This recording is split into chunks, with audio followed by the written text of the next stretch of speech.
And we are back here once again with another episode of the Cloud9 podcast, season 12, episode 10. So if you guys are returning viewers or new viewers, make sure to subscribe to the channel if you have not already. Leave a like on this episode of the Cloud9 podcast if you enjoyed it and comment down below. Also, make sure to hit that notification bell.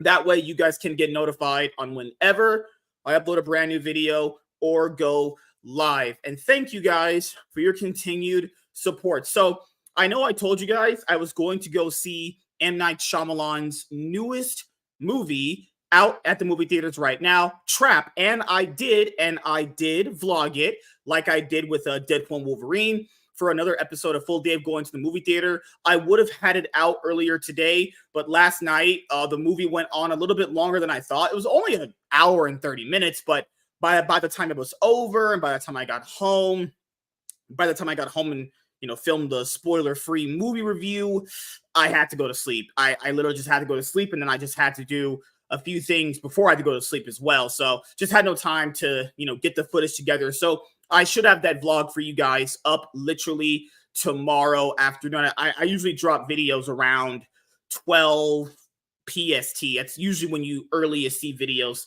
from myself. And that is pretty much it. As you guys know, when I usually end, the podcast and stuff like that, I just tell you guys what I'm working on. Yesterday, the reason why we didn't have an episode of Saturday SmackDown is because by the time Nate's D&D stream was over, it just would have been too late for me to stream that show because it would have collided with the time for me to go to the theaters, actually. And then Drunken Emerald Arrow would have helped me out, and Society, but Drunken Emerald Arrow, he ended up getting a bad migraine, and then by the time I told Society, it really wouldn't have mattered. But the nigga, why didn't you ask me then? The fuck? You were at locals. I was home by then. You didn't tell me. What? I did tell you. No, nigga, I tell you every You're week. at locals all day Saturday. What are you talking about? I get off at 7. Okay, I said 8 p.m. EST. That's 5 p.m. your time. Oh hell! You know, I told you this. Not in the street. I told you this to your face. Why are you yelling at me? I remember I said Sunday I might be busy. I never went to the Cub. I ended up waking up this morning. I actually went to sleep decent last night. Woke up this morning. I was watching the video of it was Joshua Smith reacted to Jessica Robinson. I said, you know what, let me just do my reaction now. And then I just got to the point where I was like, I'm not going to the Cup. I'm gonna just live stream, do reactions, just chill around and shit and all that.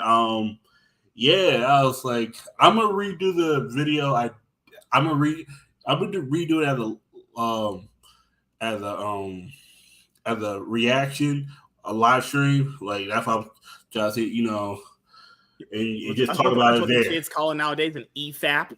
Actually, yeah, that because it was like okay, because I'm mainly gonna react to Jessica Robinson and Rogue Heroes, like because as someone who plays Pokemon, and this is why I was like, and I did more research. Okay, pretty much, and this goes back to Pokemon. Konami in America and all over the world is controlled by Konami in Japan. Japan doesn't allow gambling. There are certain instincts of gambling. This is what it is. If there was to ever be money in Yu-Gi-Oh, it would only be World Championship because those are considered inlets and not something you walk in and pay. You know what I'm saying? Yeah. Because what's crazy? In the LPL, I'm pretty sure you remember the 2019 World Championship winner Doinby, or you've heard of him.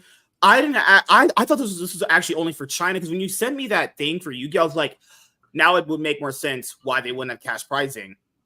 The gambling restrictions, because in China there's no gambling actually. Yeah, China has no gambling either. That's why I didn't know that actually was Japan. I think because you would think they have like pachinko machines, right? But I don't know. Okay, pachinko machine. Oh, it's weird. It is considered gambling, but due to the national thing, they control it, and it's a controlled entity. There are 3 cities that allow like certain kinds of gambling because it's controlled. It's one of those weird things where Japan might modify it later on. Yokohama. Think about it. Pokemon had their first. Think about it. Out of all the years, Pokemon's from Japan, but their first World Championship in Japan was last year in Yokohama. There's only 3 cities. If there is to be a championship that involves money, it's Osaka, Tokyo, and Yokohama. Those are the only 3 cities as of now that allow gambling where you could gamble, with money on something or participate in an event where you're allowed to get money. Think about this. And this started in like 2018, 2019. There's been worlds in there's been championships in Japan. Like world championships in Japan, Tokyo, and Osaka. Before this, there's no cash prize. Because I remember he brought because it has nothing to do with Kazuki Takahashi. He has creative right on Yu-Gi-Oh! He doesn't own it. He works for the company. So a lot of people, So people don't understand like most business CEOs, the ones that started it, the reason why this would be a thing is because, here's an example. I know a lot of people like 100 Thieves. It's a big thing with the kids. He has like Valorant and shit. So Nate Shot, he's the CEO of 100 Thieves. But since he took on massive investors with like Cleveland and all those people, they basically, since they gave him money, they basically have more say in the org than he does. So since Kazuki Takahashi, obviously, since Yu-Gi-Oh! Became very popular, he definitely took money from these people. He definitely had a board of investors and shareholders. They essentially have more say in what happens in the company than he does. It's just how it is, So he can say, "Hey, I myself personally wouldn't want this."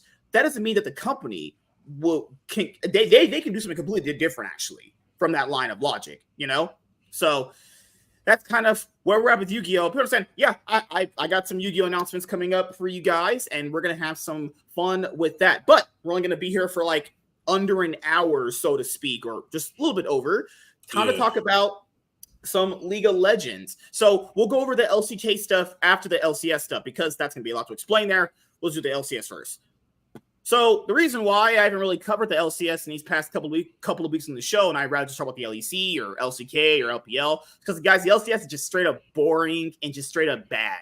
It's like it's the same thing we talked about on the show we had this past Thursday, right? Yeah. Where it's like no narratives, just the gameplay is awful. Like just the game we had today, Shopify Rebellion versus FlyQuest, Game 3. That was just so unbelievably bad. Like, this is just pour acid on my eyes to please put me out of my misery. It was so bad to watch that. And now, given today's result, when Team Liquid defeated Cloud9, I don't know who Team Liquid faces next week, but they're about to be the first ever undefeated LCS team. Because who is going to beat them at this point? If Cloud9 can't beat them, and FlyQuest didn't beat them when the split started, who beats them then? Like, unless there's going to be some massive upset from one of these really, really bottom tier teams, I just don't see it actually, Yep, it's NRG. That's me. I called it. I knew it was NRG. They haven't played NRG yet. Yep, NRG. And guess what? They're the first game of the week. NRG versus Team Liquid. They're getting the best game out of the way.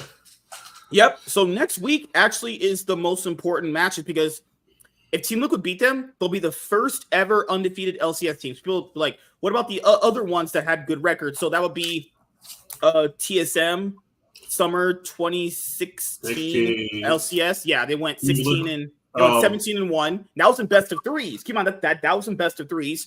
Cloud9 twice. Cloud9 2020 in 2013.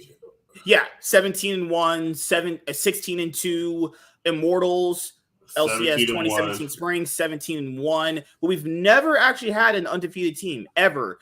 Arguably, Cloud9 should have went undefeated that split if they didn't throw that game to TSM, but I'll go over that another day. But we've had some teams with really impressive records, and Team Liquid's going to be the first team to do it. You want to know how I know that, guys? Is because no team has beaten them. even though they're actually not great themselves, the league is just so bad. Nothing's going to stop them. Who beats them? NRG. Guys, NRG got clowned on by Cloud9. Do we not see that game? Do we not see that Palafox Lucian game? That was like, what? Just refund that guy. Please. Refund that guy. God, make sure to keep them receipts. Holy actual shit. Jesus fucking Christ, man. So that's where we're at with the LCS currently. Team Liquid versus NRG. That's important for Team Liquid to stay undefeated. Yeah. And then you have Shopify Rebellion versus 100 Thieves. 100 Thieves, remember as we talked about last week, what's his name? Meech was either benched for performance issues or mental health. I think it's both. I think from what I'm reading into it is he was benched because of his mental health that had to do with his performance. So with that, they brought over Tomo, and they did end up beating Immortals. We'll talk about them later. And then now, next week, since Shopify Rebellion lost today, all 100 Thieves has to do is just win a single game, and then they're pretty much guaranteed in playoffs, actually. Shopify Rebellion has to win both games because they actually lost to Fly. After 2-0. After 2-0. After 2-0. 100 Thieves has to win one. Shopify has to win both. In a row. Not broken up. If they lose one, it's done. It doesn't even matter. It all matters on that game one. That's it. They better actually play their best League of Legends if they ever want to stay alive. And then after that, FlyQuest versus Cloud9. That's a battle for second place. Whoever wins that, it doesn't matter if it's 2-1 or 2-0, they would secure second place. They would get a first-round playoff bye. So that means when you get to that upper bracket, whoever wins that specific match, whoever it is, goes to the finals, actually. And then you have, match of the century, okay? This is what legends are made from. Dignitas versus Immortals. Immortals is eliminated, but they could play spoiler and not. Yes, they could. Because of it's where those if say Immortal wins, right? Mm-hmm. They have to 2-0 to drop them 2-5, but it wouldn't matter because Immortals will be eliminated because of game score because they have what a 1-8 game score record or some shit like that. Yeah, if they've been 2-0 in every series except the 1-1. They've essentially been 2-0 in every series except for the Shopify Rebellion one that they played at the beginning part of the split when they had Tomio, actually. Yep. What an awful fucking org. What an awful, just terrible, run it down dog shit org, man. So bad.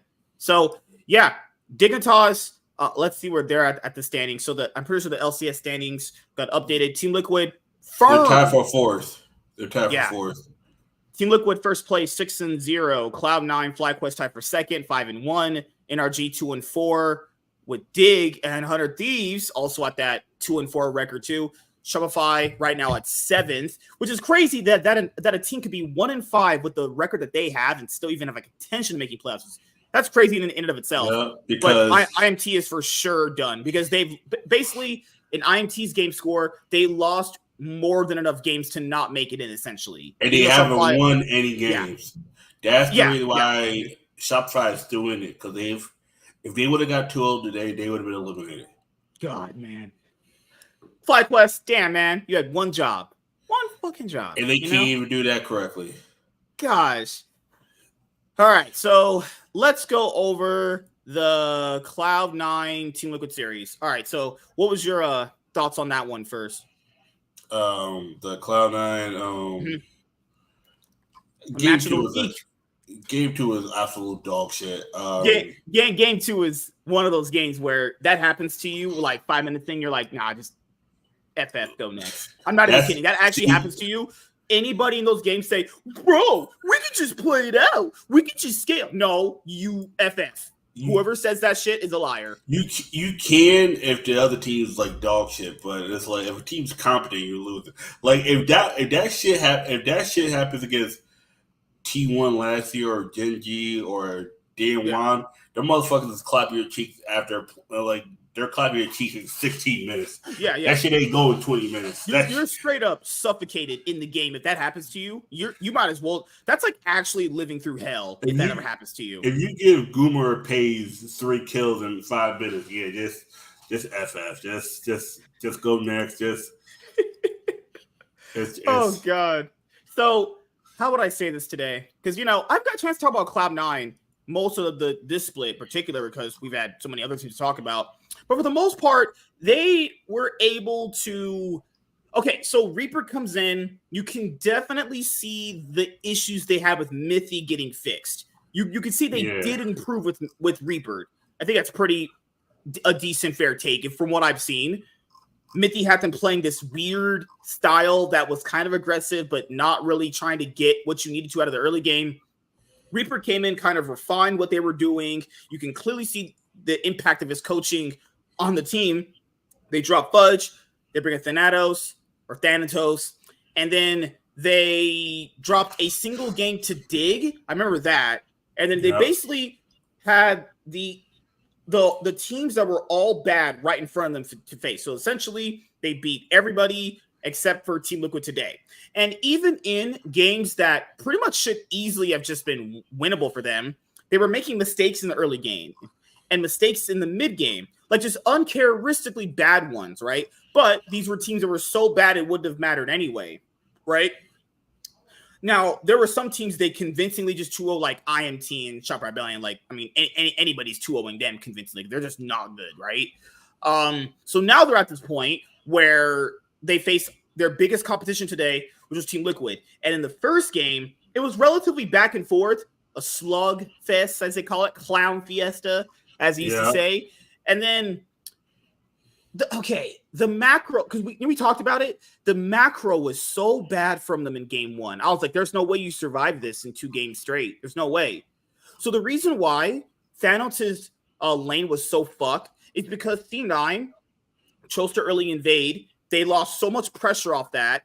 So that means that they know, since they lost so much pressure bot lane, Team Liquid knows they can just go and pressure Thanatos the way they did. So if anyone's new to the game, you know how like he had to keep pushing the wave in and he kept dying?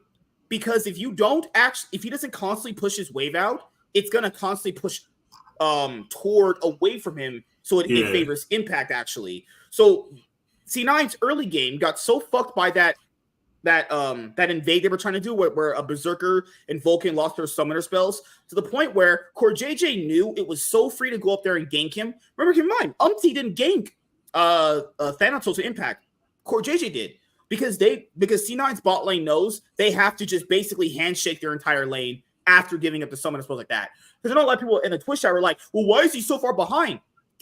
Either you farm those waves and coin flip it, or you just don't farm at all. And you're gonna probably at 20 CS by 40 minutes.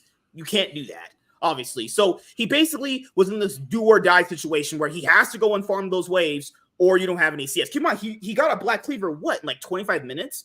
Now imagine if he didn't go and farm those waves and he just didn't give over those 2 kills. You'd been in a really bad position, obviously. So then in the game, oh God, I think Blabber just had a really bad day, honestly. Blabber played pretty bad all day, And that's the sad part about it. It was like, shit. It was just played bad, but then it was just he was on brand game 1, made no impact. I felt like he was tickling them on any of those. But he was more impactful in game 1 than 2 and 3. Like once he took him off brand, he was. It was crazy because they didn't need to take him off brand. He was a non-factor on brand. He was doing nothing on that champion at all. But he was more impactful on. Sadly, he was more impactful on that because of his potential. What he might do. Unlike Sejuani, it was like, all right, you're tanky, but you're not really tanky. It's like, okay, right. We're still going to stretch through you. It's like, oh shit.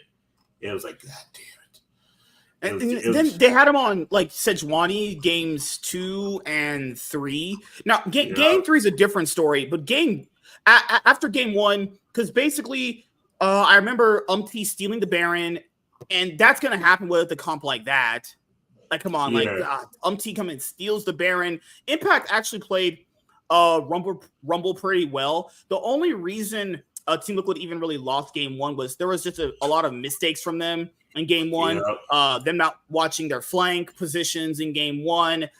Core JJ just randomly stealing kills, even though I don't really know why he was just KSing the way he was. Like, you need that damage on, like, I don't know, actual carries, you know? But the issue is the support had more damage at the time than the ADC. It was like, okay. It's sad because he's trying to help. Yeah. He tried to help the ADC, but the ADC doesn't have enough damage. That happens sometimes where I was support. I try to help my ADC, but the ADC just doesn't have enough damage. And by actually try to help him, I end up getting the kill. It wasn't him KSing. It was just the ADC just didn't have enough damage at the time when they needed it, and they just went to Core JJ. Anyone could right here, you can clearly see how bad his lane state is. It's literally just gonna keep fucking him. That's just honestly his bot lane's fault. Like, and I understand why they would try to maybe hopefully think that they could catch out someone, because Braum is really strong, level 1 when you get 3 autos off for his concussive blows. Actually, APA was pretty bad in game 1. You'll remember he was awful in game 1 to the point where Spawn did the whole like Travolta thing.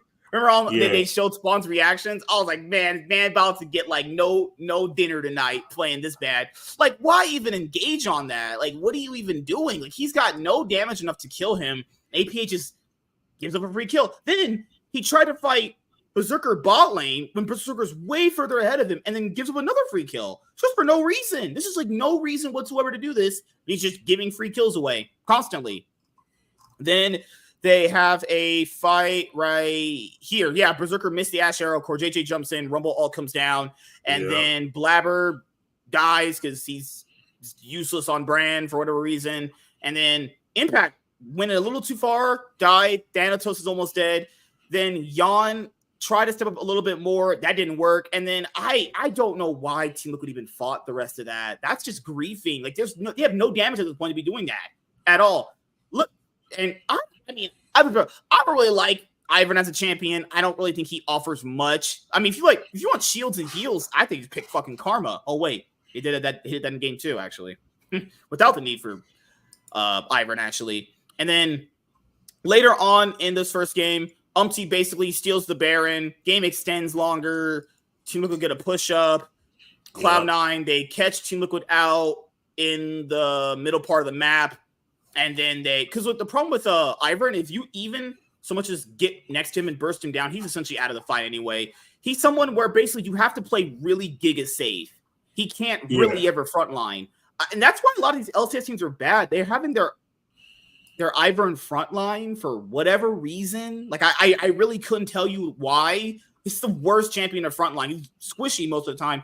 Core JJ throws himself in to die, and the game's over at this point. Game's just straight up over. But this was pretty back and forth. But even if you watch this game live, you're like, man, this is looking pretty bad for Cloud9. You're like, but they won. Yeah, if you actually just watch the highlight, you'll be like, that's a pretty strong team. No. They had no macro at all. Like, the macro was so bad. The decision-making was so bad. Like, the macro in this game was decent. It was just they couldn't execute anything. And then it was just, in my opinion. So after this, like, even in this game, Jojo Pion had a lot of, like, I won't say missteps, but like, I know. He had a lot of missteps, and it just gets much worse after this. Like Sven talked about it on the caster, like he did well, I guess, on the Zeri mid, but it was like it wasn't super like threatening. You're like, I could just not care about that, honestly. Yep. And then next game is just tragedy. This is just tragedy. Here, all you need to do is watch this part. Just watch that. There you go. Game over. Just go to game 3. Yeah. So they're trying to do an engage on a Core JJ, which doesn't make any sense given this stage of the game because Karma herself, the speed ups, shields, heals. There's no way to burst her down. If you don't do it in like less than 2 seconds, call it off. No, it makes sense. The issue is how they were trying to do it. Because right here, if I remember, Berserker, I don't know if he had his ult at all. No, he's still level 5 at this point in the game. I think he was level 6 right there. So Berserker got level 6, but he has no mana here. He's got nothing. He just threw his ult, hoping that they would just burst him down, which just not worth it. And then they keep going, and it's like, bro, this is not working out. Now it's too late. Yep. 2-shot barrage. Blabber got knocked back. Blabber has no ult. This is just, of course he's going to do it. Yeah, W over the wall with the Q. Game over. Just FF, go next. Actually, if this happens, just go next. What they should have done is just let Blabber die earlier and then get away at that point. Like, look at that right there. They committed basically everything to kill just a karma. It just can't work. They're just too far behind. And whole game was over at 11 minutes because Berserker engaged with his Ash ult. He had not any mana to capitalize on. He could barely. He had no mana, but they was trying to save a Sejuani that was already dead. Just let him die. Go back, recall, and come back to the lane. It's just bad on Blabber too, because you as a jungler, you should be able to see this and go, that's not gonna make anything happen. This is just unwinnable. Well, basically, if you watch that, you watch the whole game. That Blabber, I don't know. You say I was like, I don't think he's as good as we think he is. I think he's a system guy, and the system. I think after this year they get rid of him. He's been playing so bad this year. Honestly, this is his worst year by far. He's not had really any close to impactful games. Honestly, he's pretty suspect last split too, the one from summer of last year. But after that, triple kill, the game's already over. Because after that, they just literally bend them over and put a dildo right in their ass. He was suspect last year, but there's two people worse than him last year on the team. One was so beyond fat that his brain probably wasn't even turned on right. It got to the point where the GOAT decided to pick Silas just to say I'm gonna play with no all and just still beat you in a damn near perfect game, your ass. You look at this now, you're like, yeah, Team Liquid got this. I was hoping for Game 3 it'd be something different. I mean, we said Team Liquid were gonna win. I wasn't surprised at all. I mean, I knew TL were gonna win. They're a stronger team. I didn't want Team Liquid to win because I still not a believer of APA. I look at him like he's getting. You think he's the one winning? The thing is, he's not even the one winning the games for them. It's but the issue is every time he keeps winning, people get the misconception that he's good. That's the issue. That's how casuals think, man. And then honestly, I'm gonna say something about another team later. You might hear me for this take, but it might age like milk. It might age like milk. It might age like wine. Give or take. No, nope. It's bad pun. Yep. So, I will say this for Team Liquid: if there's going to be an MVP to give the MVP award to, if Impact doesn't deserve it this split, I don't know what split he'll deserve it. Honestly, he should definitely get MVP this split, given how much he's carried Team Liquid. It's the same thing. It's the same thing now. Back in the day, where big men used to get MVPs. Then it was the guy. It was the point guard and this and this. And then it was Michael Jordan and whoever led their team to more wins than Michael Jordan got the MVP. At the time, wasn't even the best player on the team. It was just this player. It was because there was years Michael Jordan should have won, but nope. We can't use Michael Jordan every year. And dude, now it's with Impact. There have been years where he literally should have got MVP multiple times. If he doesn't get it this split, I don't even know when he'll get it. He's the most impactful player on the team by far. It's not even close. And then it's crazy that that only one top laner ever won MVP. It was fucking Summit. Yeah, and that's what he really did deserve it. He was honestly just so good. And then guess what happened? He went to the playoffs and bombed out. Went 0-3 drop. And then haven't been the same since. Pretty much no. Yeah. Even in Europe, only Vizicachi won MVP. I think I think only for every competitive region, there's only been one time a top laner's won. I'll say this right now: if Impact wasn't on Team Liquid and they had that, literally just flip it, anybody, it wouldn't be the same. Honestly, who was the top laner last year? Oh fuck! Summit. If they still have Summit, I don't think they still do the same. Not yeah. So I like Reaper, guys. Yes, no, I like that guy. But this is just a bomb diggity dog doo-doo shit draft. Do you think if Impact was on draft. do you think if Impact was on Cloud9 that Cloud9 be the first seed? I think they would look a lot more stable. The problem here is the players are just not smart at doing anything macro-wise. I don't know if he would fix them macro-wise, but he would definitely make them stronger. But I don't think Thanatos is their problem plays as a team. I don't think Cloud9 plays well as a team. They feel they're just 5 solo queue guys playing together. You know what I'm saying? Because there are just some things where Thanatos is just mispositioning, TPing into the wrong place at the wrong time. You know what I think that is? They don't know how to use him at all. He's not really playing awful. They're just not utilizing him at all. Also, he needs to understand there's no way you should be going into those positions anyway. He should have the knowledge to be like, hey, my team's not committing to this. I shouldn't be committing to this either. You know? That's how I see his gameplay. I don't really see him as bad or anything. I think they're not utilizing him correctly at all. I think given how young he is, he's basically Sniper with better mechanics. Like, I think Sniper it's a doesn't know little how to bit of TP both. properly. He doesn't know how to TP at all. That's both their biggest problems. I think it's a little bit of both because there's too much like telling me, okay, he's why would you TP there at that moment? It's like also he should be on Renekton constantly. Can we stop picking Renekton? Please, stop picking Renekton actually made sense on this comp. See, that when I look back at it now, it's okay. Like Blabber was a little slow getting to that point to engage. The problem with the comp is that there's 4 ADs. 4 ADs. So someone said there's 5.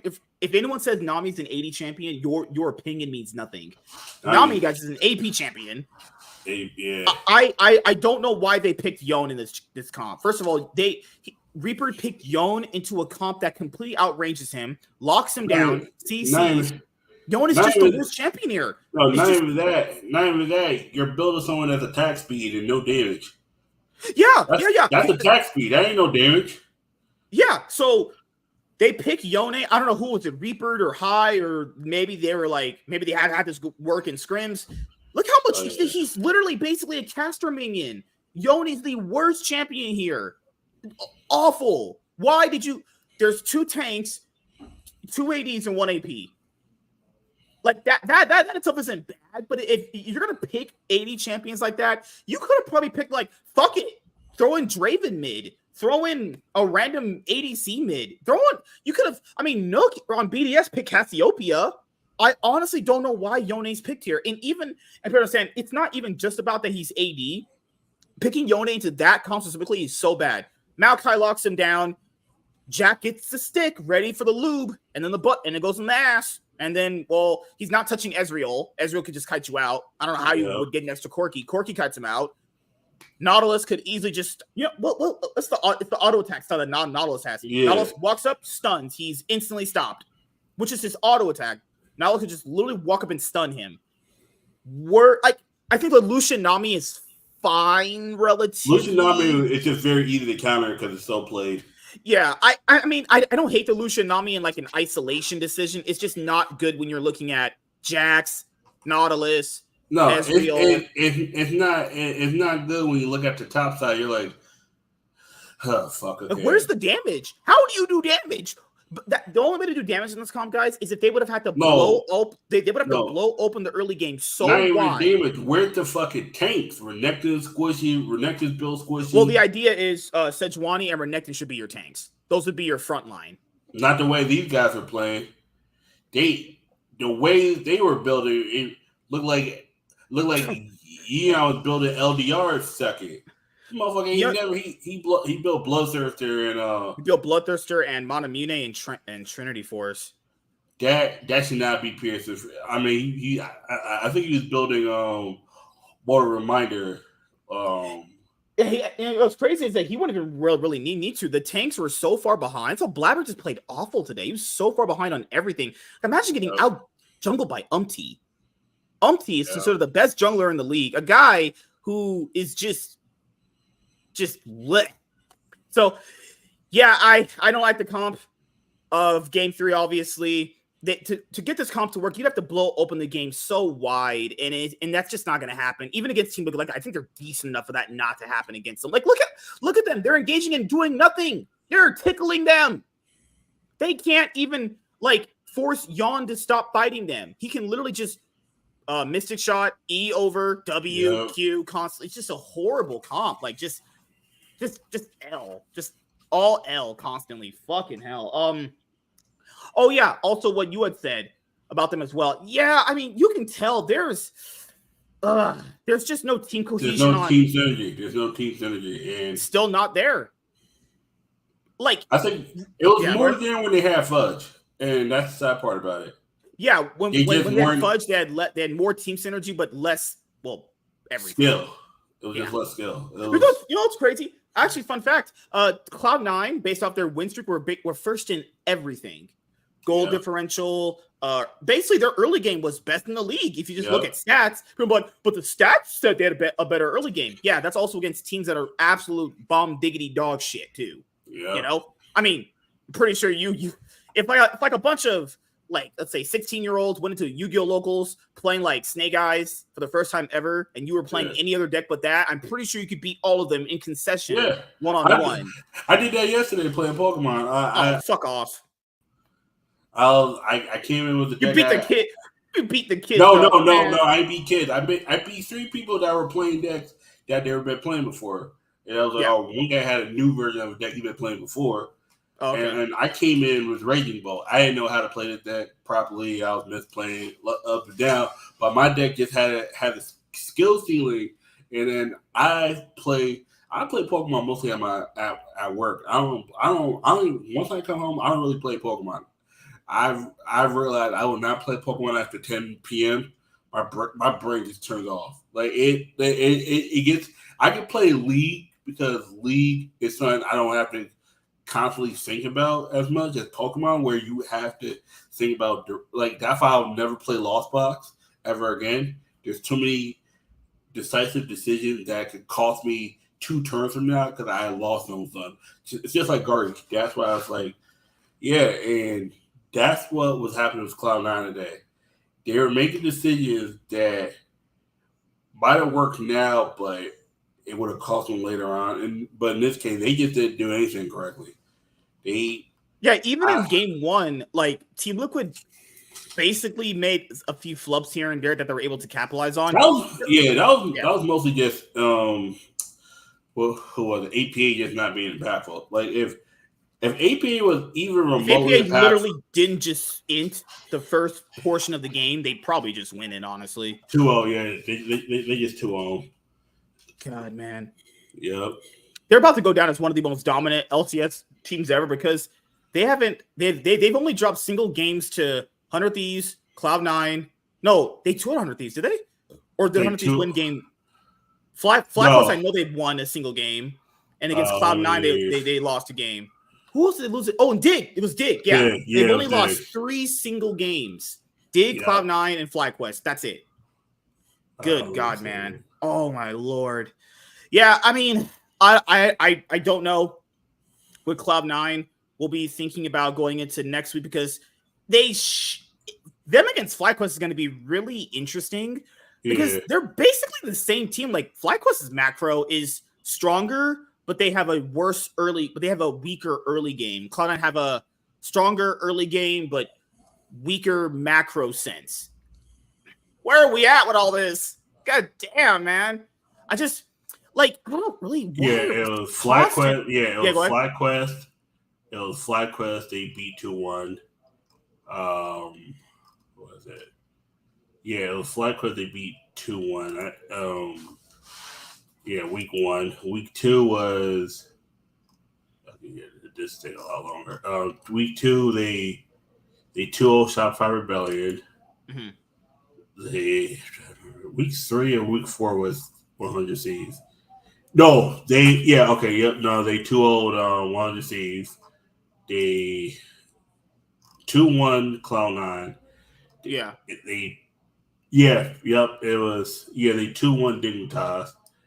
And who else? And they 2-0. Yep, they 2-0 the Mortals, and Yep, they've only dropped 3 individual games. They've dropped. That's it. What was this? I don't know, man. Bro, Renekton priority is so cringe. Like, Impact's playing Rumble, Mordekaiser, Jax, Kennen. Has he played Kennen this split? I think he has. I could be wrong. Thanatos is just given like Renekton. Like, I get some of these teams pick Renekton because it's a scrim stomping champion. You could easily get a lot of early game pressure on it, but could you sacrifice that early game pressure for a champion like even Whipple today played Sion and just had way more impact? I feel like every top lane champion outside of Renekton has had way more impact despite it having a weaker early game. Mordekaiser, Sion, Gnar. Like Fake even got a chance to play Gnar. Okay, like god damn, man.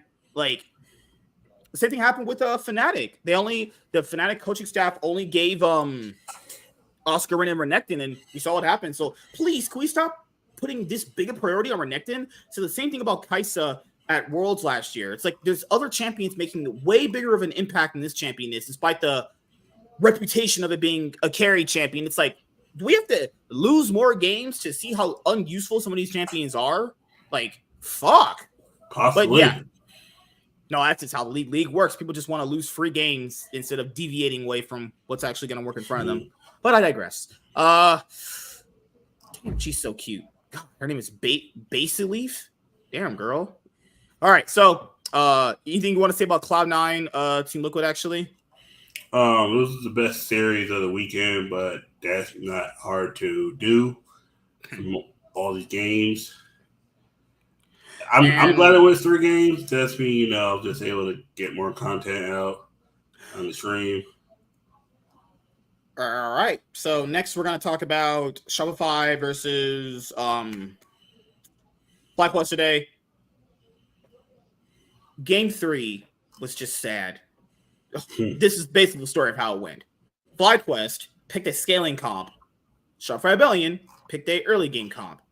Shopify Rebellion did everything wrong in the early game you could possibly think of, and even worse than you can think of. So think of the worst, but times that by 10. And then FlyQuest just honestly just beat the living shit out of them. Like, I really just don't even know how this team's still in playoffs. Oh, I know why, because FlyQuest dropped a game to them, which honestly, it made some of these guys play like their best games ever. And by best game ever, I mean literally Fake God. Fake God carried them out of it with a triple kill on Gnar. Like, God, man, please get this org out, man. These teams are so bad. Please, no more Shopify Rebellion, no more games. It's so bad. God, man, they got absolutely just destroyed in that game 3, just completely obliterated. Like, god damn. So this is where we're at now, which is basically next week against Shopify Rebellion versus Under Thieves. They have to win both games. So you have to win game 1. They have to 2-0. They cannot be a 2-1. It just has to be a 2-0. Under Thieves, fate's in their hands. They win a single game, they're good. Yeah. They literally just win game 1, they're fine. Honestly. Yeah, game 1 is over. That's all you gotta do. Win game actually, 1. That's actually the most important one, to be fair. Yep. All right, so that's pretty much it. Now we're gonna talk about the LCK. So T1 versus GenG happened this past Saturday, actually, and it wasn't even really just about the gameplay, because in game 1, like T1 had a chance to win. Owner ended up getting caught out on Lilia toward the Dragon Pit. Then that kind of snowballed them back. And then because GenG didn't really play the early game out pretty well. Oh, no, GenG played that game like shit. Let's keep it on. They played that game like absolute shit. Because the casters were saying that they were playing it good. And like, no, they were making a lot of bad engages. They were honestly losing at all the objectives, at least from minute 1 to about 25 minutes in. They were basically losing that entire game. They caught out Owner, and I think one of the fights they caught out, I think Faker made a mistake, or they caught out Faker. I forgot which one happens. And then they lose, and then on the camera, you can see Faker basically just, kind of self-harming himself. Honestly, I've only ever seen him do that twice. He did the whole shaking hand thing against G2 back at the 2019 semi-finals World Championship. That's where they got the whole shaker meme. And then he was crying when he lost to Samsung Galaxy in 2017 World Finals. And then you have this one. And people you need to understand this. So we can talk about it from two different ways. And the first way, obviously, is that, someone like him, who you need to understand, is under immense pressure no matter what it is, right? All the players are under pressure, rightfully so. But he would be under more considering the fact that he is considered the GOAT, right? He's literally considered the best League of Legends player by far. Resume clearly speaks for itself.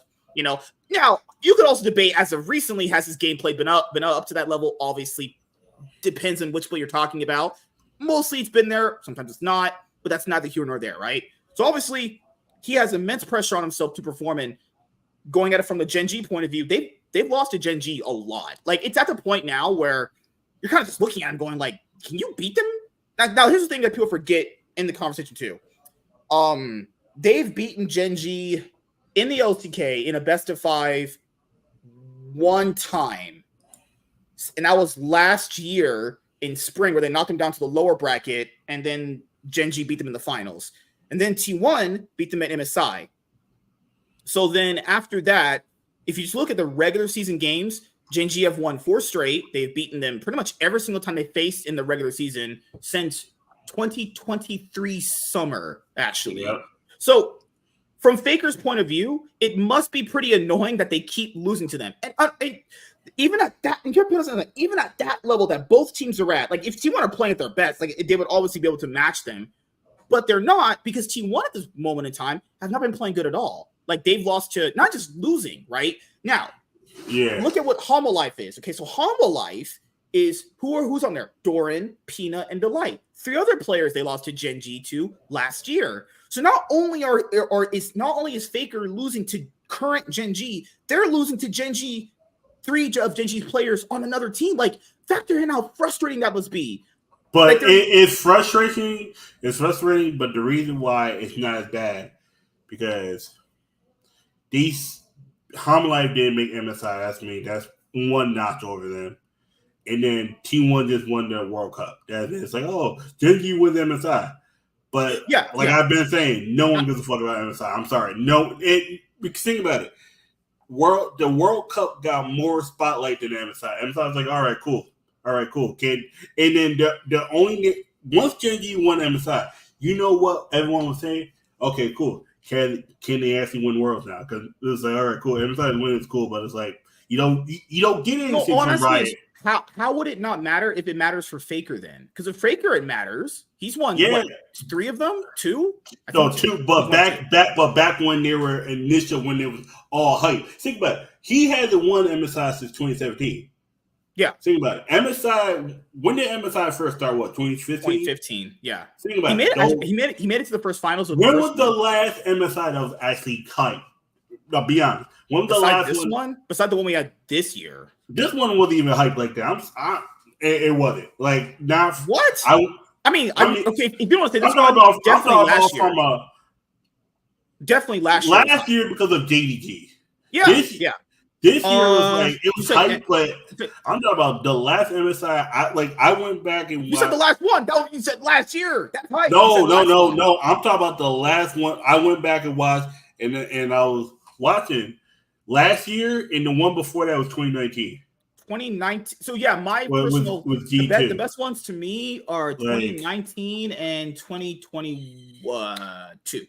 2022. Because with this sorry, my bad. 2023, because they won Worlds last year. Because this year it was like, all right, cool, GenG should win. It's like GenG doesn't win. Yeah, because the narrative going in is that Chovy's the choker, which obviously has merit to it, obviously. Yeah. But the thing is, like, they need to win this. They won. And then no one cared. And that's the sad part about it. Like, there's no one. I'm saying if they didn't win, that would actually be worse. No, after they won, look at the characters bio, and it didn't seem like it was like, oh, they won. It was like, oh yeah, they won. Just by going off of how it was like how they won, it was like, oh, okay, they won. Yeah. And I don't know. From what I'm looking at it, it didn't seem like anyone cared that they won, because they already thought they should have won anyway. It wasn't like, last year. If the expected result happens, like, it's like they're gonna win. I mean, but something about last year with JDG winning, it felt like JDG was a really strong team. Yeah. It felt like there was more gravitas to JDG winning. I don't know. I might be a little reading into this.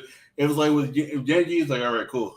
Well, factor in what happened with JDG. T1 managed to actually beat them in the best of. Oh, sorry, not JDG. T1 beat GenG in the best of 5, which is obviously for them really hard to do. That already makes the stakes hard. Sorry, that already makes the stakes higher.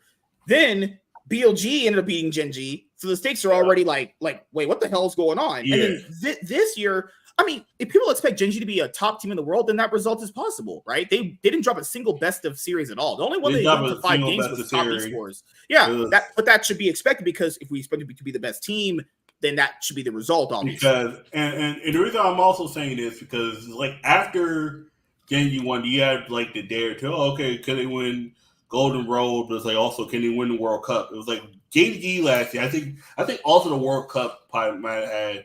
You know what sours that they're in MSIs right after they had the Esports World Cup and they got destroyed there? That's just sad. It is, but it's like at the same time, you're supposed to be the best team. You're supposed to be ready at all times. That's the same thing I've been saying. And you know, with that I agree with. You know, I think what sours their MSI. I don't think their Golden Road is done, because it's weird. Do you think the Golden Road is done for GenG? I don't think it is, because the World Cup is one of those where it's like... Okay, so to be fair, the Esports World Cup is a Riot. The reason why MSI would count more is because it's an actual Riot sanctioned like Worlds is. Okay. They allow Saudi Arabia to have access. The developers allow them to have access to their game. I don't know how people would count that. That's a weird thing to count. I wouldn't count it. It's weird. Because Faker has an IEM, which would apply the same way as that would apply. Yeah, you know? That's why it's like it depends on how you look at it. Because if people count T1 winning that, then you would have to count that for the entirety of the year, right? Okay, that means GenG wouldn't have a Golden Road then. They would have a Rainbow Road, which is, we know the Saudi Arabians love their Rainbow. I'm about to say it got the brick road. No, it got a brick road. Yeah, no, because you know why? Because it like throwing bricks at the people who like Rainbow. No, never mind. Yeah, because the reason why them losing at the Esports World Cup is because people said, "Oh, well, Chovy got over his choking narrative finally." Then immediately goes to the next international and chokes again. He actually straight up choked in that fucking that game against top esports. And then after that, it was like, oh, and then from what I see from certain people, it's like, oh, was GenG's MSI run a fluke? It was like, it's hard. Like I wouldn't think their MSI runs a fluke, because. I'm not saying it is, but it's one of those things where like you start. Who was it? It was some of the It was a Legon Lock and some other channels were trying to say, oh, it was a fluke. I was like, I don't know, it wasn't a fluke, because a fluke would be. She's hot. A fluke might have been. A fluke is basically along the lines of like if they had a really close series against BLG, because I'll be honest, they really didn't. It was just the team fights looked really close for them. If BLG were ahead in all those series and just started throwing randomly, that would be a fluke, because that would obviously be in their fate to win, and they just threw it away. What would make it a fluke is because people are thinking that this team's going to win Worlds, and obviously they would have more shot at winning Worlds this year than last year. If you're looking at just the team. You go to the next international event, and to be fair, this is right when 80 mids started becoming a thing, but that still wouldn't apply, because if they're supposed to be the best team, then that wouldn't matter if 80 mids will be a thing anyway. Yeah. You could just adapt, because League's all about adapting. That's the reason why people like the double elimination format, because you have adaptation there. That's the point of adapting. But if they're the best team, they should be adapting anyway. That shouldn't even apply to them, you know? Yeah, I think it should be a double elimination until you get to top cut, and then the single elimination. Like if you're doing the single elimination thing like you said for the Esports World Cup, well, that you can have that, but at least have semis be best of 5s at least. You know, if you want quarterfinals to be best of 3s, that's kind of whatever. I think the whole thing should have just been best of 5, but you know what the issue was? Why it was best of 3? Because they needed to get all the games out, because they only had a.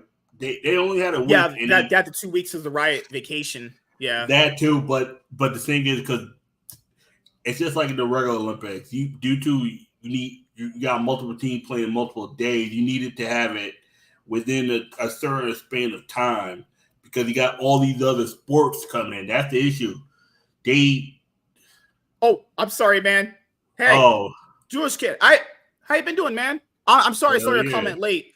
Your comment came up at 6:36 my time, and I'm just seeing it now. I do apologize. Oh, sorry, shit. man.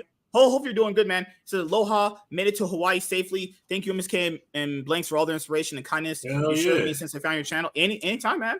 I am not only able to prepare for, but soon participate in Pokemon World Championship. Oh, congrats, man. Never forget, you've been infused with a gift when God created you in this image by granting you the ability, inspiration, men, women, children become. Yeah, man. Hey, congratulations, yeah. man. We'll be definitely watching your matches for Pokemon World Championship coming up later this year. I don't know when it's gonna be. When is it gonna be this year? What? What, the World Championship? Pokemon World. Is it in October? It's August 16 and 18. It's 2 weeks.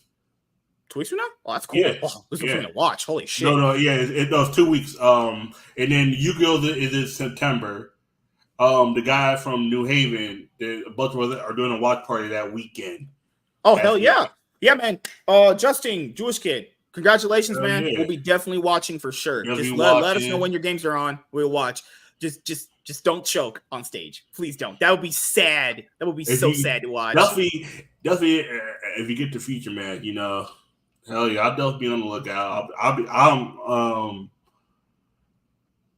Oh, the crazy part about it, I got a cup both days. That's the fucked up part about it. Sometimes these scheduling people just suck. I got a cup Saturday. I was going to stream all 3 days, but I can't stream Friday because I got work. Can't do that at work. I wanted to stream Saturday, but the good thing about it is, due to Hawaii is 5 hours behind my time, and they start later, their start time is, I think it's 9 o'clock Hawaii time. It's 2 o'clock Eastern Standard. That means I should get home in time to get around 4 or 5, hopefully, to stream that. It's Sunday. I might skip the challenge. Oh, so it was a challenge, not a cup. Unless they put the cup that weekend. I hope not. They probably won't because of timing issues. But yeah. So when you're looking at everything when it's come to T1 at the moment, come on, they haven't. I know people have talked about like their resume and the LCK and stuff like that. But if I go in, they haven't won the domestic split since the spring 2022. The last time they won. Spring 2022. And people but they've been to World Finals twice. That's me. It's fucking crazy. At that point, what a crazy thing, man. And then at that point, you gotta say, does it even matter winning LCK? But that's the thing. And Faker already got those championships. 10. He was won the LCK 10 times. It's actually insane when you think about it. It's just one of those things where you can definitely feel there's big pressure on him. Big pressure because he can't beat GenG. Is like, and not just GenG. They just lost both series to the GenG players they lost to last year. Remember, it's not the same GenG roster. It's two different rosters. And GenG and Homalife. It's like, you can't beat them, but it's weird. They can't beat them in the regular season, but when it comes to playoffs, Homalife disappears. All I should they're going to probably beat. I would imagine they would beat Homalife in playoffs. Yeah. I would imagine, but that I can understand why that's frustrating. They couldn't beat the 2023 roster. Yeah, they couldn't beat the 2024 roster, and it's looking like they're going to lose another finals to them. And given their current form, do they even make finals? Like, their current form is not. Yeah, they do. I think they do. I would imagine they do, but it's just like recently the 80 mids have hurt them. Zeus has not looked good really at all. He's looked okay. He's looked fine. Yeah. Owner's been pretty consistent.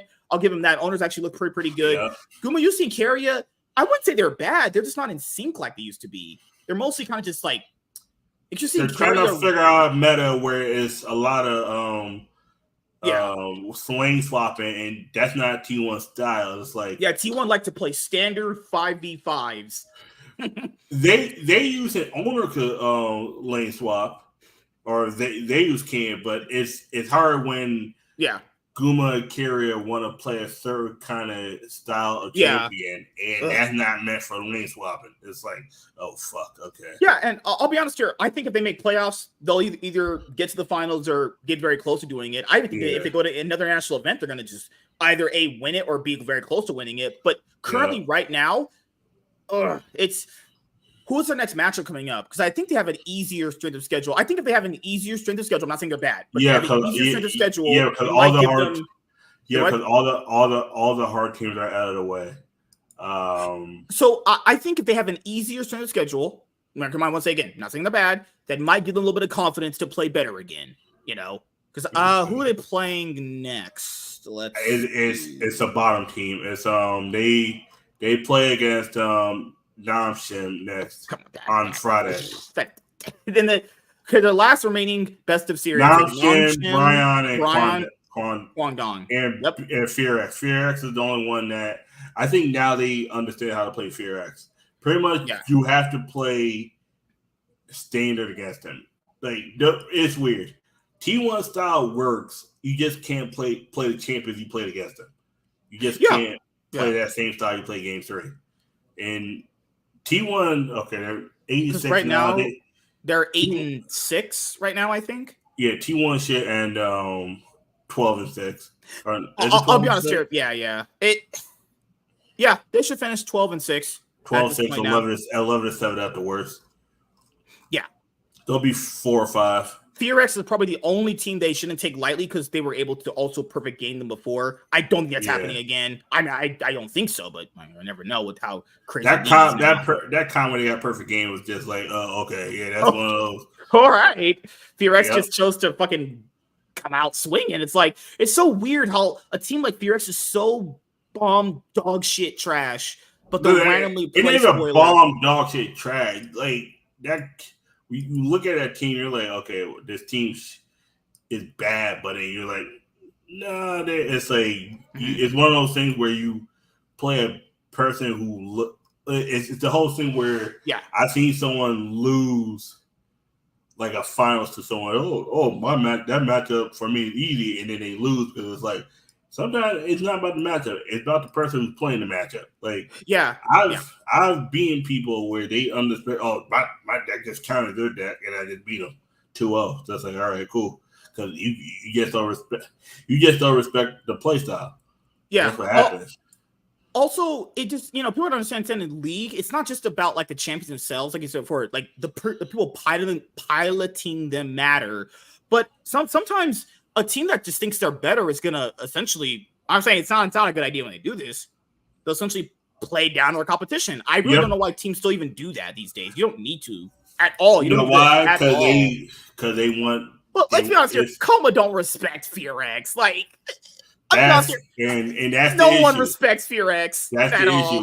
When you don't respect somebody, they tend to kick in your nuts. It's like, God, you want Lena to do that to you? Yeah, beat that bitch up. No, I'm trying to put my nuts in her mouth, but no, I'm taking them out and I'm digging. No. Just don't even say nothing. God, why? I thought you were fun. I am fun, but you lies. I gotta bring the fun out of you, son of a bitch. I get fun, man. I'm trying to put some fun into Lennon. Yeah, so that's just my thing currently with Faker and T1. At most now, just get the. I don't know how much stock they're going to put into the regular season at this point. They'll finish either 12-6 or 11-7.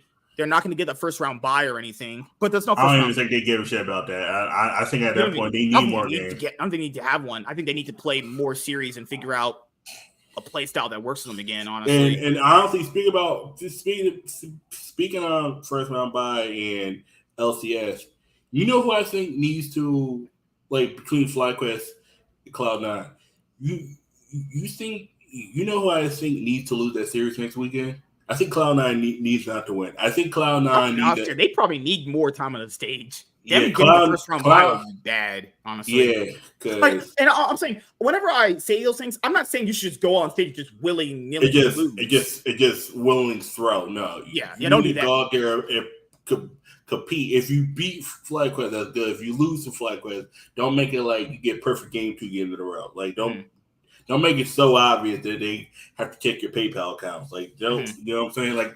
Like you're playing in Vietnam or some shit like that. It's like you don't want that, but also because Cloud9 is in the same situation, but not in the same situation as T1, where T1 has, I think is. I'll be honest here. I think it's just the meta. I think it's really just that. Yeah, I think Like, it's just the meta and this meta is why. really just not for them. And I can understand. Sometimes you're just not good in certain metas. It's just what it is, honestly. It's Yeah, like it's and to be fair, you can also play bad in those metas too. It's just this is not the meta for them at but all. also I think they've shown that they know how to play in this meta. I think T1 is doing the whole thing again where if they find a way to get to Worlds, because LCK got 4 slots.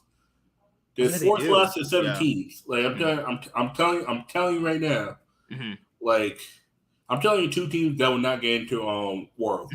FearX and Quandong, they're going to be out. I think KT's going to be out. Now you got, I think, GenG, Life, DK, T1. I think KT's the 5th best team, just by player wise. Let me go back and look at the standings of the LCK.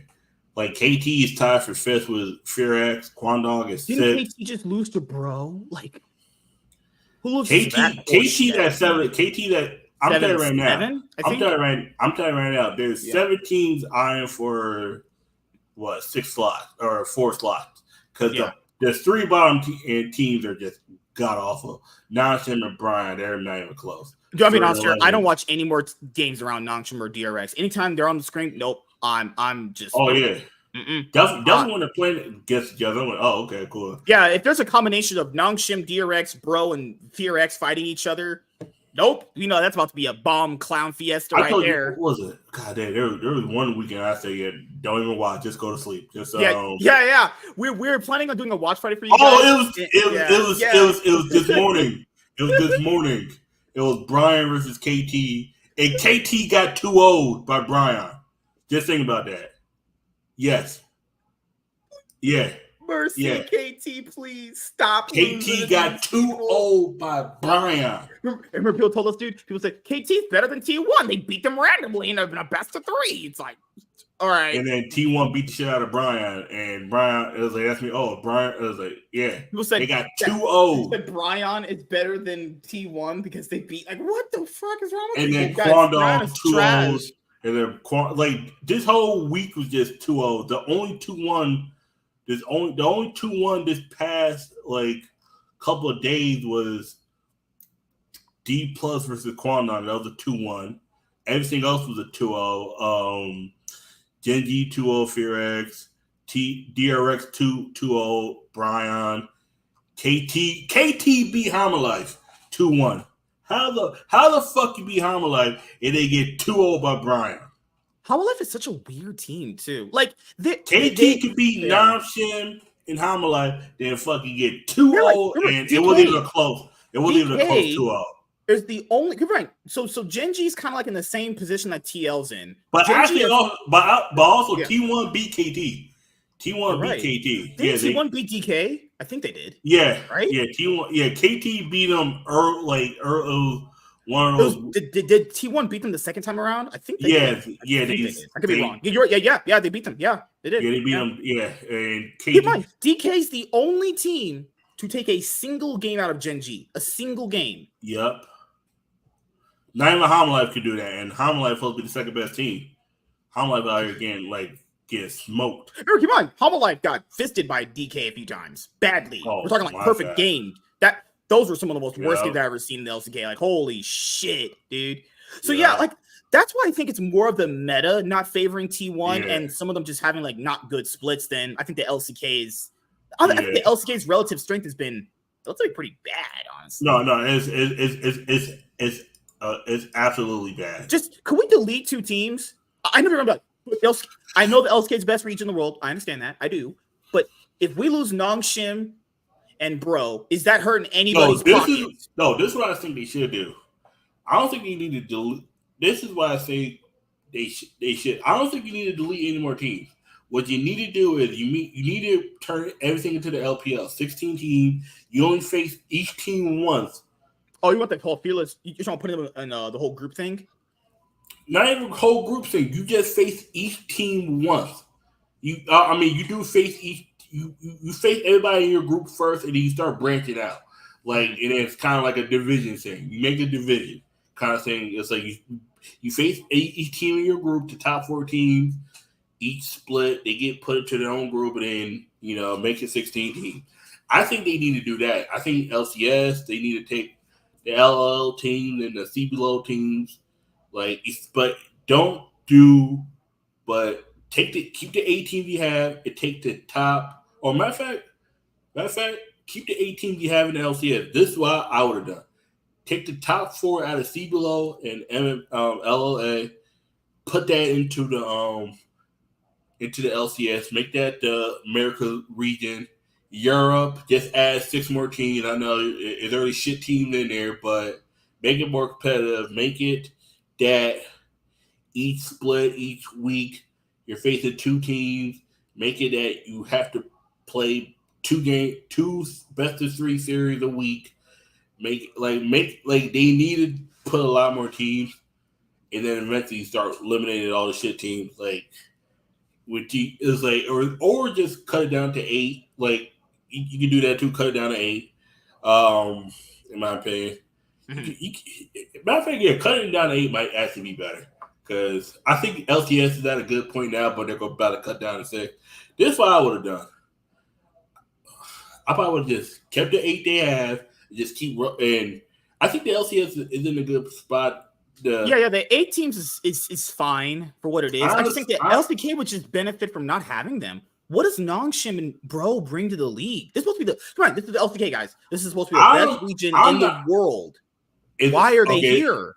Okay, that means you're keeping deer. I would have kept Brian. Well, because they have the Worlds win, and people would kind of want them there for legacy and what's that word? There's a word for it in sports, traditional sports too. Oh my god. I can't think of the word right now. No, it's some legacy. Legacy, yeah. That's why when TSM left, it was kind of like heartbreaking, but it was like, eh. Yeah, so I'm saying if you get rid of Bro and Nongshim, that makes sense. You might think nothing. I mean, you get rid of people. I don't care. 2 teams got to leave because the problem here is that when some of these leagues are at 10 teams, like the LEC and the LCK, they're so long to get to good matches. What would you get rid of in the LEC? But yeah. Oh shit, Giant X. I've hated watching XL. There's still XL. I would say Rogue. I know Rogue got top 8. Rogue about to leave anyway. What we read a few weeks ago. Honestly, I wouldn't even let them have a team buy them out. I just you know what, cut. We're going to 18. Just thank you for. If you get rid of Rogue and Giant X, I'm pretty sure no one give a fuck at all. Honestly, I mean, Karma Corp just came in, so obviously they would. That would have been no. You know who the team I would have kicked out because this team has underachieved so much. Team Vitality. Tell me at one point what I'd rather keep Giant X. Literally outside of 2018. 2018, they've outside of that, and even that has glaring flaws in it. I'd rather keep Giant X because they at least have done somewhat more than Team Vitality. Team Vitality just underachieved. I'll be honest here. I don't know because they're habitual underachievers. Like XL is now Giant X, but before that, it was like they barely ever made playoffs. I mean, to be fair, Vitality missed playoffs a lot too. That's what I'm saying. Team Vitality, if you ask me, Giant X and Rogue got to go. To me, it would have been Team. Well, you can even say Rogue won a split. So if you want to keep it for that reason, sure. That's what I'm saying. Who else would you get rid of then? To me, my answers would have been Team Vitality and possibly Team Heretics. Forgot. My bad. Yeah, GX and Team Heretics. Why is GX too? Honestly, honestly, I remember them as XL being Giant. There's nothing different. They're just a bottom feeder shit org. They do nothing. One of those, 2 of those 4 teams. Team Vitality, Team Heretics, Giant X, and Rogue. I got names out of a hat. I might keep Rogue just because them. They at least at one point as an org won a title. They got top 8 of world. That's more than the other 3 teams. Vitality got group stage, man. Yeah, but yeah. No, that's bad. Oh Lord. But definitely, I would say Giant X, and you can flip a coin between Team Heretics and Team Vitality. I don't see any success with either of those teams. They're both dog shit. You can literally just flip a coin in. You know what I'm saying? I'll be honest here. like I know SK has huge legacy when it comes to just esports in general, but if SK were gone, would anybody really care? Like, Oh hell no. SK Warren. have like Warren be the only Warren. Warren. SK have like no fan base. No one cheers for them in the league. People don't care what happens to them. They're literally Vitality, but Vitality is so much worse on the surface level that it hides them for the most part. I told you there's always like those secret worst teams doing just as bad, but they don't have the name value, so they don't get talked about as much. That's SK. SK are constantly just worse than the Dallas Cowboys. Well, I would say Dallas Cowboys for IC. Only regular season. Playoffs. What is that? Playoffs. The motherfucking make playoffs. That's crazy, man. The only highest position they've ever did was a third place match back in 2015 spring. And that was the last time they went to what? World. That was the last time they got first. Oh shit. The very first split, 2015, EUSS when I watched, they got a third place match, and then they got first in the regular season. Next split, they got relegated. People love to forget that one. They got relegated the next split. Relegated. Out of the league by G2, who came in and just won everything. Yep. Exactly. And that's the sad part about it is that's the sad part about it. It's like honestly, it was up to me. I'll probably just get rid of Team Vitality and Team Iraq. I don't even give a shit who it is, honestly. Yeah, at this point, it's only three fucking teams in this region. These leagues gotta start cutting down. Like Nongshim and Bro, like why are they even here? What do they even do? with the LPL? You got 17 teams. First team that needs to go, and this LPL. Who's getting axed? Ninjas. How the fuck you go 0-8? Or no, not 0-8. What's the 0-8? LPL. Give me one sec. I can axe like everyone from this dog shit ass region. LPL. Hold on, give me one sec. LPL standings. Group stage. Get rid of Thunder Talk.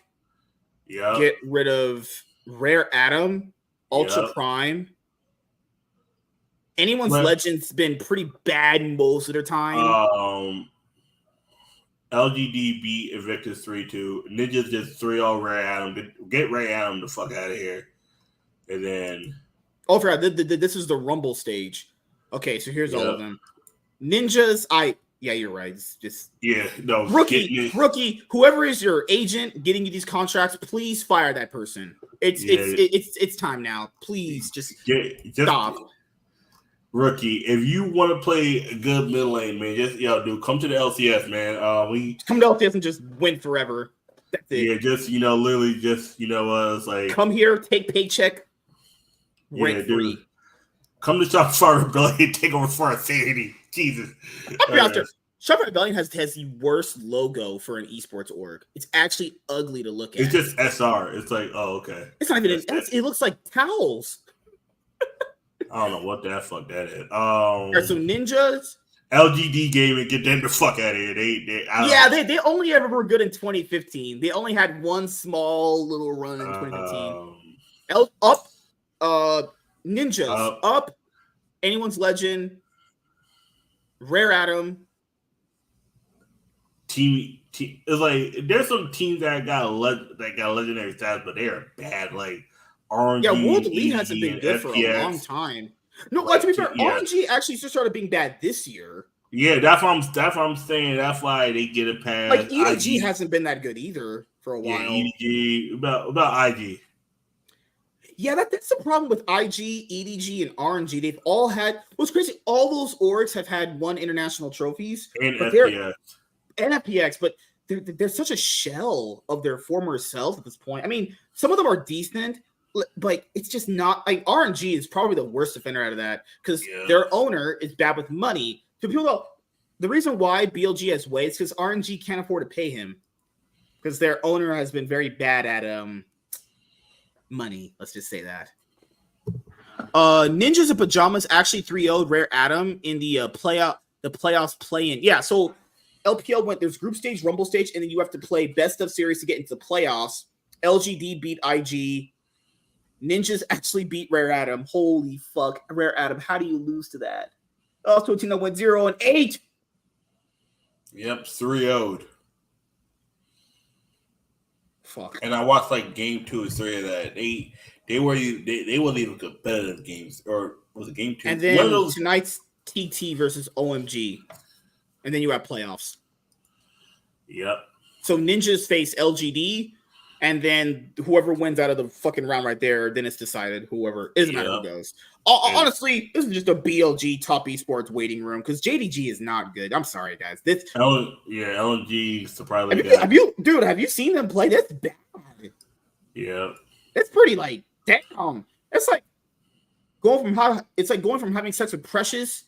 No, sorry. Well, that's bad already. No, it's like going having sex with Mariah Carey to Precious. You're like, what the fuck? God damn. Like, damn, bitch. It's like if Tom Brady left Giselle Bundchen and said, I'm going to go give me a Precious. I'm like, Tom, are you all right? Do you got concussion there, bro? You going to leave a fine Brazilian model for a fat black girl? I'm just saying that. Like, so we have to wrap it up here. I got to get some rest before I start doing the next show. Anything you want to say before we head out? Any videos you want to let people know we're going to do? Yeah, I got a little short video of me reacting to RDC's Olympic video. Like, I'm going to be doing more videos through my streaming. That's me. Be on the lookout for that. I should be streaming probably the next hour or so. I'll be streaming. What is it? I can't remember. It was Jessica Robinson, why they're quitting Yu-Gi-Oh! Or competitive Yu-Gi-Oh! And Rogue Heroes response, because there's some information I definitely want to get out there about it. Of that, and I might do another video where I do a reaction, or probably just a live marker watch. I'm not sure, but yeah. And as usual, L, you ain't taking no W's. Fuck nigga, off, bitch. Nigga, I'm taking all your W's, I'm taking all your clout, I'm taking all your money, I'm taking all your women, I'm taking everything from you, nigga. What? Why? What did I do? Because you ain't treating Lynn around. I'm gonna fucking shit at her. She is such a man. I hate. God, she just irritates I'm about to put 5 kids in her. Yeah, I'm like, nope. I'm gonna suck all that liquid out. Nope. Yes, all right. All right. Thank you guys for checking out this episode of the Cloud9 podcast. Hopefully, you guys had a great weekend. I got a lot of stuff going on. You guys will see all of that come to fruition eventually, getting some stuff done behind the scenes, and then you will see what I'm working on very, very soon. So see you guys later. Have a great day, everyone. Hopefully you guys had a great weekend. And the next episode of Cloud9 podcast will be this Thursday. I don't know if we'll have much to talk about this Thursday coming up, but we'll see what goes on. I think we'll go over some things. We'll preview the LEC season finals. Oh yeah, you're right. We'll talk about that. Yep. Yeah, we'll probably just go over the regular. We'll do a summer split recap for LEC or some shit like that. Yeah, and we'll preview the LCS real quick, like 10 minutes to just talk about the LCS implications. Who do we want in the final spot? Shopify or 100 C's? You know who I want, but 100 L's. But that's 100 L's or Shopify rebel out the league. About that, either one. Shopify rebelling. They need to get the logo. That logo's trash. As I'll say, thank you guys for checking out this episode of Cloud9 podcast, and we'll see you guys later. Have a